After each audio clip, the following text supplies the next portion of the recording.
Jusqu'à présent, nous avons examiné les caractéristiques culturelles, économiques et vitales des pays. Mais ces pays, qui sont constitués de masses terrestres au sein de notre planète, contiennent également de grands détails géographiques. Ces détails sont des interactions entièrement induites par l'homme. Par exemple, les frontières terrestres les plus étranges du monde. Dans cette vidéo, nous allons faire quelque chose de différent. Je vais vous emmener dans l'un des pays aux frontières les plus étranges du monde, puis dans la ville la plus magnifique de cette géographie, et dans l'un des aéroports les plus dangereux de cette même géographie. Il s'agit de l'Espagne et de la terre-mère de l'Espagne, le pays dit ultra-colonialiste de l'histoire de l'humanité. Il a laissé une telle empreinte dans l'histoire qu'elle se reflète aujourd'hui jusque dans ses frontières terrestres. Tout comme la France, l'Espagne possède des îles et des territoires d'outre-mer qui s'ajoutent à son territoire continental. Toutefois, elle diffère légèrement de la France et de l'Angleterre à cet égard, car l'Espagne possède des territoires à l'intérieur même d'autres pays. Les plus étranges sont Ceuta et Melilla. Ces territoires espagnols en Afrique du Nord sont situés dans une zone entourée par les frontières marocaines, mais ils n'appartiennent pas réellement au Maroc. Ceuta est au moins assez proche de la frontière espagnole, mais Melilla est l'un des territoires les plus éloignés de l'Espagne en Afrique du Nord. Melilla compte une centaine de milliers d'habitants, tandis que Ceuta en compte 85 000. Le design des deux villes est entièrement espagnol, l'euro est utilisé dans la région et les habitants sont des hispanophones d'origine espagnole. En d'autres termes, même si vous allez au Maroc en vacances, si vous voulez passer du temps sur ces deux côtes, vous ne pouvez pas entrer comme si vous étiez au Maroc, car ces deux villes sont considérées comme des villes européennes et vous devez avoir un visa Schengen. Par ailleurs, de nombreuses personnes originaires d'Afrique tentent d'entrer illégalement dans ces deux villes. Comme ces deux régions sont soutenues par l'Espagne, les conditions de vie y sont meilleures que dans la plupart des pays africains. C'est pourquoi les Espagnols ont érigé de hautes clôtures aux frontières de ces villes. C'est ainsi que les Africains affluent aux frontières. Pourquoi l'Espagne est-elle présente au Maroc et en Afrique? Je veux dire, même s'ils ont été colonisés pendant un certain temps, pourquoi n'ont-ils pas abandonné ces deux villes?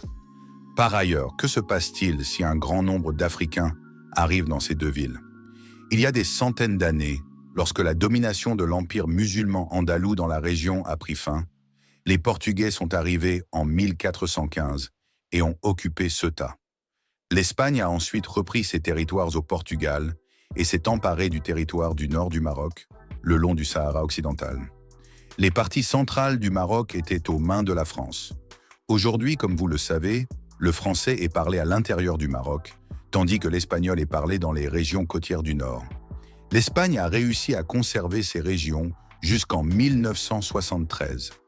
Cependant, au cours de ces années, le président marocain a fait descendre son peuple dans la rue et l'a fait marcher contre les Espagnols dans un mouvement appelé la Marche verte.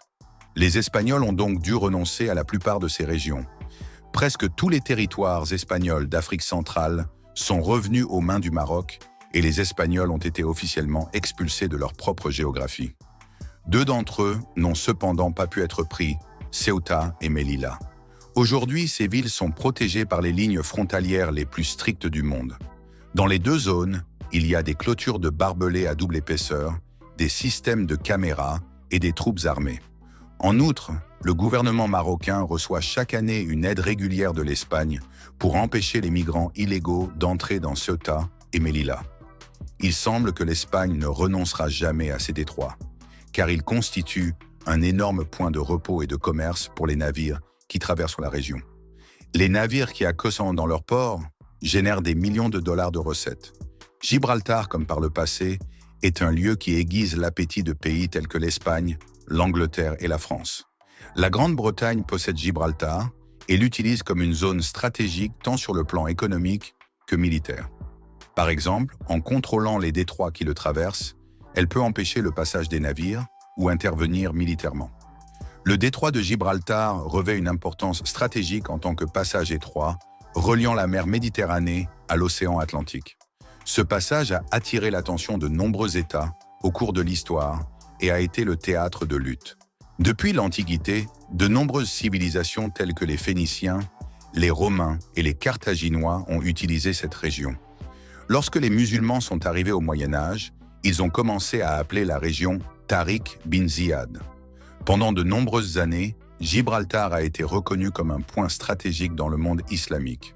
Dans les années 1600, l'Espagne s'est emparée de la région, mais en 1713, l'Angleterre a repris Gibraltar à l'Espagne par le traité d'Utrecht. Ce traité a créé un différend durable entre l'Espagne et la Grande-Bretagne et a tendu les relations entre les deux pays.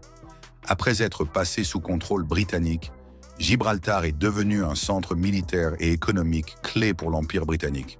Les Britanniques ont pu contrôler les routes commerciales de la Méditerranée. La population de Gibraltar est d'environ 30 000 personnes et les habitants vivent sans payer d'impôts sous le régime britannique. Cela rend Gibraltar attrayant pour le shopping, tandis que les possibilités de shopping hors taxes dans la région attirent également les touristes. L'aéroport de Gibraltar est connu pour être une structure unique au monde. La principale caractéristique de cet aéroport est que les atterrissages et les décollages sont assez difficiles, car il est très proche de la ville et du détroit. La longueur de la piste est limitée et la distance à parcourir pour qu'un avion puisse décoller ou atterrir en toute sécurité est très étroite. Les pilotes doivent ralentir l'avion le plus rapidement possible, sinon ils risquent de tomber dans la mer au bout de la piste. C'est pourquoi les vols sont effectués avec des manœuvres qui nécessitent une extrême prudence. De plus, une autre particularité de l'aéroport de Gibraltar est qu'une route principale traverse le centre de la piste. En d'autres termes, la piste sert également de route aux véhicules circulant dans la ville. Lorsqu'un avion doit atterrir, cette route est temporairement fermée à la circulation et rouverte après l'atterrissage de l'avion. Cela signifie que chaque atterrissage et décollage a un impact direct sur la vie quotidienne de la ville. Cet aéroport intéressant est un centre d'attraction pour les passionnés d'aviation et les touristes. Un autre aspect intéressant de Gibraltar est qu'il s'agit d'un territoire exonéré d'impôts du Royaume-Uni. Les personnes qui y vivent ne paient pas d'impôts sur le revenu, contrairement à de nombreuses régions du Royaume-Uni. En outre, des prix hors taxes sont appliqués pour les achats dans la région. Si cela rend Gibraltar attrayant pour le shopping, c'est aussi une destination très prisée des touristes britanniques. Cette région, qui entretient des liens économiques étroits avec le Royaume-Uni, fait également l'objet d'un différend de longue date entre l'Espagne et le Royaume-Uni. Bien que l'Espagne affirme que Gibraltar lui appartient, le Royaume-Uni ne fait aucune concession car il le considère comme un territoire stratégique. L'importance stratégique de Gibraltar est à l'origine d'un différend de longue date entre l'Espagne et le Royaume-Uni. Alors que l'Espagne affirme que ce petit bout de terre lui appartient, le Royaume-Uni continue de l'utiliser comme base stratégique, tant sur le plan militaire qu'économique. Surtout après le Brexit, les demandes de l'Espagne sur cette question sont revenues à l'ordre du jour et le statut de la frontière de Gibraltar a été discuté dans le cadre de l'Union européenne. Alors que l'Espagne souhaite que la frontière soit redessinée, le Royaume-Uni refuse tout changement à cet égard. Ce différend entre les deux pays affecte directement les habitants de Gibraltar. Bien que Gibraltar soit considéré comme une région du Royaume-Uni, les habitants de Gibraltar interagissent avec l'Espagne dans leur vie quotidienne, en raison de son voisinage frontalier avec l'Espagne.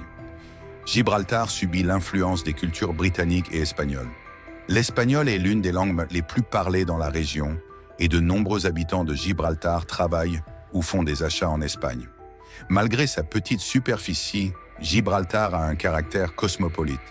Le fait qu'il soit sous la souveraineté de l'Angleterre le rend culturellement intégré à l'Angleterre, tandis que sa situation géographique porte les influences de la culture espagnole. Outre les cultures britanniques et espagnoles, la région compte également différentes communautés. Les communautés juives, algériennes, marocaines et indiennes sont également installées à Gibraltar, ce qui contribue à la richesse culturelle de la région. La cuisine de Gibraltar est également influencée par cette structure cosmopolite. Elle présente des influences à la fois britanniques et méditerranéennes. Les plats britanniques, classiques tels que le poisson et les frites, sont très populaires dans la région. Toutefois, les tapas espagnols et les fruits de mer typiques de la cuisine méditerranéenne sont également fréquemment consommés. Terminons notre vidéo par un voyage à Barcelone, l'une des plus belles villes du monde. Barcelone est l'une des villes les plus appréciées non seulement en Espagne, mais aussi dans toute l'Europe. Capitale de la région de Catalogne, Barcelone a acquis une renommée mondiale grâce à son histoire, son art, sa culture et son architecture. L'un des éléments les plus importants qui font la particularité de Barcelone est que l'on peut voir les traces du célèbre architecte de la ville, Antoni Gaudí, à chaque coin de rue. L'œuvre la plus célèbre de Gaudí, la basilique Sagrada Familia, a commencé à être construite en 1882 et devrait être achevée en 2026. Cette basilique, dont la construction a été suspendue pendant de nombreuses années après la mort de Gaudí, est toujours en chantier aujourd'hui et est devenue le symbole de Barcelone. Barcelone est également connue pour être une merveille d'urbanisme. Conçue dans les années 1800, la ville attire l'attention par ses larges rues et ses blocs symétriques. Les bâtiments de la ville sont construits en blocs rectangulaires, ressemblant à un château, avec de larges avenues et des espaces verts entre les blocs. Les gros véhicules sont interdits dans le centre-ville, ce qui crée un environnement sûr et agréable pour les piétons. La vitesse des véhicules dans les rues de Barcelone est limitée à 10 km/h et les piétons ont la priorité. L'économie de Barcelone repose sur différents secteurs tels que le tourisme, le commerce et l'industrie. La ville accueille des millions de touristes chaque année et attire des visiteurs du monde entier, en particulier pendant les mois d'été avec ses plages, ses bâtiments historiques et ses festivals. En outre, le port de Barcelone, l'un des plus grands et des plus actifs de la Méditerranée, apporte une contribution économique importante. Si Barcelone est la capitale de la région de Catalogne, elle est aussi un centre pour le peuple catalan qui souhaite l'indépendance de l'Espagne. La Catalogne représente environ 20% de l'économie totale de l'Espagne, ce qui renforce la demande d'autonomie de la région. La Catalogne possède une langue, une culture et une histoire qui la distinguent des autres régions d'Espagne. Les manifestations et les marches pour l'indépendance à Barcelone symbolisent la position de la Catalogne en Espagne et la demande d'indépendance du peuple catalan. Dans cette vidéo, nous adoptons une large perspective, des territoires d'outre-mer historiques de l'Espagne aux territoires contestés d'aujourd'hui. De Gibraltar, Ceuta et Melilla aux beautés de Barcelone, nous avons inclus de nombreuses informations intéressantes. Nous avons examiné l'importance stratégique de Gibraltar entre la Grande-Bretagne et l'Espagne, l'histoire des territoires espagnols isolés tels que Ceuta et Melilla, et la lutte de la Catalogne pour son indépendance. N'oubliez pas de vous abonner à notre chaîne pour plus de vidéos sur la géographie, la culture et l'histoire. Merci de nous accompagner dans ce petit voyage de Gibraltar à Barcelone.